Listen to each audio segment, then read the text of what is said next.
untuk dilihat dengan teliti kerana dia boleh mengganggu pengiraan agregat.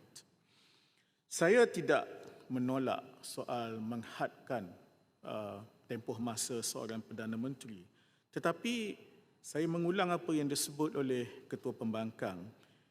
Yang utama ialah Perdana Menteri itu tidak terpusat pada dirinya kuasa yang keterlaluan, dan contoh terbaik ialah mesti diasingkan jawatan Perdana Menteri dan Menteri Keuangan. Yang kedua, kalau kita ingin melakukan reset, di sebelah sana mungkin menggunakan reformasi, kami guna reset, pembaikan keadaan. Maka pembaikan keadaan itu seperti yang disebut oleh Pasir Mas tadi, penyakitnya itu mesti diobat dengan obatnya yang tepat, bukan dengan obat yang berbeza, kerana ia boleh melahirkan atau mengakibatkan unintended consequences, dengan izin. Dituju lain tetapi kesan dia lain. Dan yang ketiganya, apa sebenarnya yang hendak dicapai? Apakah the higher objectives of the amendment, dengan izin? Apakah maqasidnya? Apakah dia matlamat yang lebih tinggi daripada sekadar menghadkan kuasa? Pada saya yang paling tinggi yang mesti dilihat ialah soal budaya politik, kerana kuasa seorang Perdana Menteri sama ada dihadkan atau tidak dihadkan tempohnya bergantung kepada budaya politik di mana dia beroperasi sebagai seorang Perdana Menteri. Saya sejak dulu menganjurkan kita harus ada usaha untuk membangun, membina demokrasi Malaysia yang lebih matang, demokrasi politik baru, menghentam membasmi politik wang, memastikan politik yang bersih, adanya governance baru, yakni musyawarah, adanya menjaga soal kepelbagaian kaum dan moderate atau moderation dalam politik. Itu yang harus kita laksanakan. Maksud saya ialah meletakkan usaha menghadkan tempoh masa Perdana Menteri dalam framework itu, dengan izin, dalam kerangka itu, sebab Perdana Menteri tidak beroperasi dalam hampagas. Bagi orang Islam, soalnya ialah bukan apabila sudah ada had maka dia obses pula nak jadi Perdana Menteri. Ledang. Dia tak boleh obses menjadi Perdana Menteri. Kerana kita ada hadis Rasulullah sallallahu alaihi wasallam yang maksudnya, wahai Abdul Rahman bin Samurah, janganlah engkau meminta-minta jawatan. Jika engkau meminta permasalahan, yakni jawatan, maka engkau akan menanggung beban itu sendirian.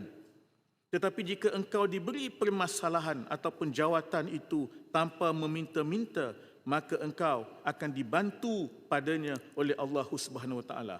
Ini riwayat daripada Abu Daud. Jadi persoalan yang harus kita lihat, Tuan Yang di-Pertua, ialah di mana kita hendak letak pindaan ini, apa matlamatnya yang lebih tinggi, mengelakkan unintended consequences, dan bagaimana kita membangun, membina suatu budaya politik yang bersih, satu budaya politik yang baru, yang selepas itu barulah kita lihat ada kesannya. Saya bagi contoh unintended consequences. Ini meminda perlembagaan negara. Ada sebuah parti politik dulu, saya sebut namanya, Ledang. Dia meminda perlembagaan parti. Kerana penyakitnya ialah politik wang. Orang boleh bagi rasuah untuk mengundi seorang presiden, timbalan presiden, naib presiden, ahli majlis tertinggi dan sebagainya. Sebab apa boleh? Sebab tak ramai yang mengundi. Perwakilannya katalah contohnya 3,000 orang saja. Jadi sesiapa ada wang sikit boleh pergi kepada 3,000 orang perwakilan ini, beli undi mereka dan menanglah awak. Maka menyedari penyakit itu, dipindalah perlembagaan parti itu.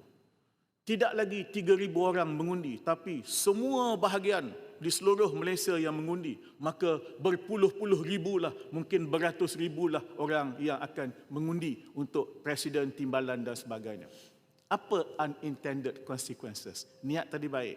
unintended consequences-nya ialah hanya orang kaya saja boleh menang, Tuan Yang di-Pertua. Sebab kalau dulu dia kena beli 3,000, sekarang dia kena beli berpuluh-puluh ribu. Ini yang saya maksudkan. Kita mungkin ada pindaan yang baik, menghadkan tempoh masa seorang Perdana Menteri. Tetapi tanpa kawalan-kawalan seperti tidak boleh memegang jawatan Ketua Menteri, Menteri Kewangan. Itu belum kira lagi. Anak penak boleh tak pegang jawatan di sana, konsultan di sini dan sebagainya. Maka tidak akan dapat menyelesaikan penyakit itu, malahan mungkin penyakit itu jadi lebih berleluasa. Terima kasih. Terima